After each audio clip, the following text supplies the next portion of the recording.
Poco X2 has a metal glass sandwich design flanked by Gorilla Glass 5 on the front and the back. The X2 has a side-mounted fingerprint sensor. The bottom edge is home to a USB Type-C port, a 3.5mm headphone jack and a speaker. There's an IR blaster on the top edge and volume rockers on the right edge. Poco X2 features a 6.6-inch Full HD Plus resolution LCD screen with a dual punch hole cutout in the top right corner.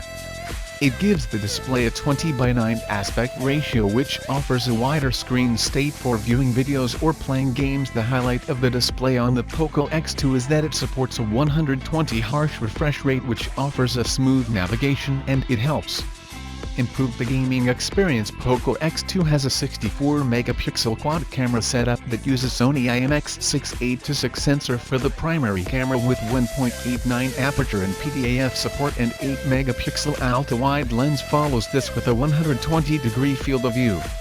A 2-megapixel macro camera with a minimum focusing distance of 2 cm and a 2-megapixel depth sensor. The phone has dual any-screen cameras on the front, our 20-megapixel primary camera supported by a 2-megapixel depth sensor for selfies and face recognition. The X2's camera system can record at 4K and slow-motion videos at 960 fps with electronic image stabilization support. It also supports raw image capture and a block mode with 7 styles. Poco X2 is powered by Qualcomm Snapdragon 730G chipset paired with an octa-core CPU and Adreno 6 1/8 GPU.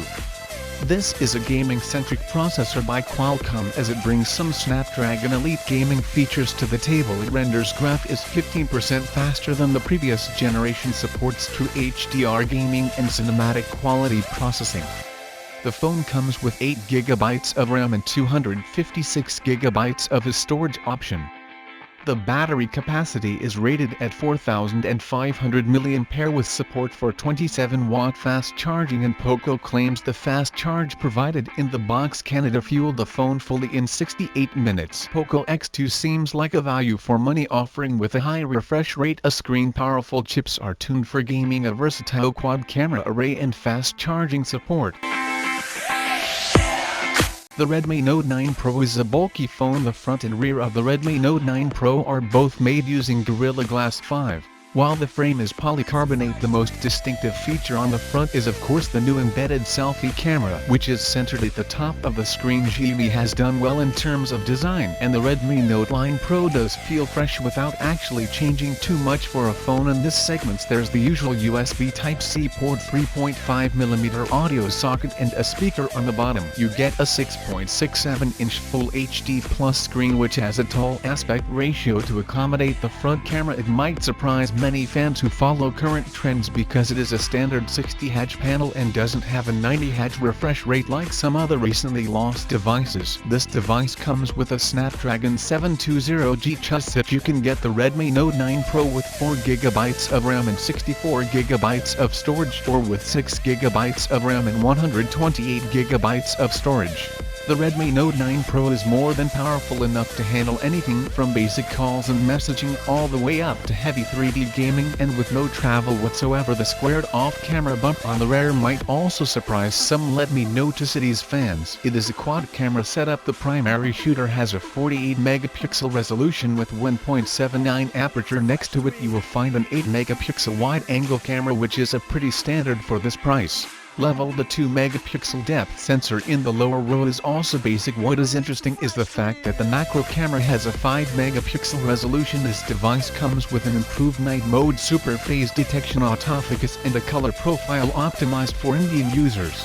Video can be recorded at 4K 30fps or 1080p at 60 fps. 720p slow-mo recording goes up to 960 fps. One of this false primary target audience is video content creators, specialty croc users, so there is a short video mode with a 15-second cut off. The front camera has a 16-megapixel resolution with data in photos. We found the primary camera to be reasonably good. Close-ups look good and details were clear in foreground subjects. The 5-megapixel macro camera does deliver much higher quality shots than we have seen from most other macro cameras. The front camera is fairly good daytime as well as at night. As for the battery, it comes with 5020 mAh capacity with 18-watt fast charging support.